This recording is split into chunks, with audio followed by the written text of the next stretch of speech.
ചാലിയാർ പഞ്ചായത്തിൽ വീശിയടിച്ച UDF കാറ്റിൽ നിലവിലെ പ്രസിഡന്റിന് തോൽവി. President P. മനോഹരൻ നമ്പൂരിപ്പൊട്ടി വാർഡ് 6-ൽ UDFിലെ KP അനുശ്രീയോടാണ് തോറ്റത്. പാർട്ടിയിലേക്ക് കൊണ്ടുവന്ന കോൺഗ്രസിന്റെ എല്ലാ നേതാക്കൾക്കും അതുപോലെ 6-ാം വാർഡിലെ എല്ലാ വോട്ടർമാർക്കും ഒരുപാട് നന്ദി. ജാതി മത രാഷ്ട്രീയം നോക്കാതെ പാവപ്പെട്ടവർക്ക് അവരുടെ അവകാശങ്ങളും അതുപോലെ പ്രശ്നങ്ങളും പരിഹരിക്കുക. ഈ 5 വർഷങ്ങൾ അവരുടെ ആളായി അവരുടെ കൂടെ തന്നെ നിൽക്കാനാണ് എന്റെ ശ്രമം. ആകെ 14 വാർഡിൽ 12 UDF നേടി.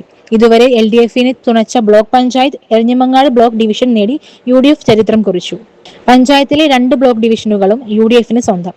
കഴിഞ്ഞ തവണ UDFിന് ഭൂരിപക്ഷം ഉണ്ടായിട്ടും ST സംവരണ സീറ്റിൽ തോറ്റ് പ്രസിഡന്റ് പദവി LDFിന് വിട്ടു നൽകേണ്ട അവസ്ഥയുണ്ടായി. ഇത്തവണ പദവി ST വനിതാ സംവരണമാണ്. നമ്പൂരിപ്പൊട്ടി ജനറൽ വാർഡിൽ നിന്നും ജയിച്ച KP അനുശ്രീ പ്രസിഡന്റാകും.